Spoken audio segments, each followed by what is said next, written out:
What's going on, YouTube? This is Her Collects Comics. My name is Andoni, back at you with a real quick, fast video. Even got the cell phone today because I'm a little lazy. Didn't feel like setting up the tripod. But just a real quick video, under 5 minutes. 2 packages came back today. And some of them were pretty cool covers that I thought were worth sharing with you good folks out there in the YouTube community. One of the books was a slab, which I, unboxed already just to make things easy. And it's a book that I've wanted for some time on my list, Nam #1. And it's a beautiful Copper Age book with a cover by Michael Golden and the map there of Vietnam, some of the U.S. choppers. Absolutely love this cover. I've read a number of the issues in the beginning in magazine format, and then I have a lot of the Punisher issues in regular comic format. I wanted this book for a while. The guy wanted a little bit more than 50, had a best offer.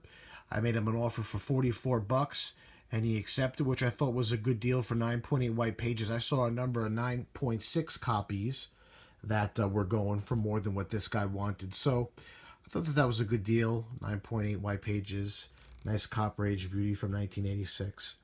So that's one of the things that I got. And then the other ones are just some, comics. I ordered these in the beginning of April, but some of them weren't being published until the end of April. And so they're coming back now in the beginning of May. The first one here is Madballs #1 from Roar Comics. I was a big fan of Madballs back in the 80s. And so when I saw these guys at the 2015 New York Comic Con, at their table they had some awesome treasury size books of this, and now this is the monthly. So I got 2 copies of this, and again, I was a fan of these from back in the 80s. I even have some of the old Madballs here from back in the day from Amtoy. The one on the left is Slobulus from 1985, and then Dustbrain from 1986. And if you notice here, initially this guy here was called Crackhead, but I guess that had a bad connotation to it, and so the next year they changed him to Bashbrain. So this is some of the 80s love that I got here in my man cave. And so when these were coming out, I knew that I had to get a couple of them. Hopefully they're good reading too. 4 Kids Walk Into a Bank. I know that this is a book that some folks out there in the community have been talking about. Manny from NYC was at Midtown Comics recently, and he did a live video there where he met the artist and the writer, got some autographs and a real cool sketch done. There have been a few covers, but this by far is my favorite. I love the gameplay, Dungeon and Dragon type dice, the slingshot. So this is a crime caper in 5 parts, and I look forward to reading it. Black Mass has been putting out some good stuff. So I got 2 copies of this. And then another one here, an indie book from Aftershock Comics, Rough Riders. Same guys who have been putting out American Monster. I like American history.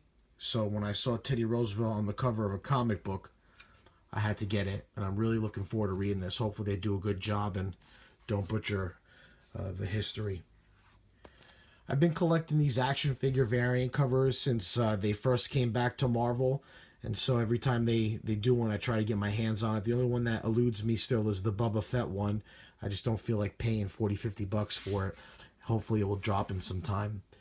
And so this here is the Poe Dameron action figure variant. And then the next few I think are all that. This is number 17, Walrus Man. I haven't been reading these. I have another set for reading, and I've just been collecting the entire action figure variants. I want to get the entire set from beginning to end, whenever that may be. Power Droid, issue number 18. Pretty cool here. Action figure variant cover. And then the last one, which eluded me a few issues back, number 13, R5-D4. Love Star Wars, and so when I saw these action figure variant covers, I thought it was a really cool idea, because if you're a fan of Star Wars, you know that one of the big features in the Star Wars collecting were the Kenner action figure lines from the 1970s and early 80s.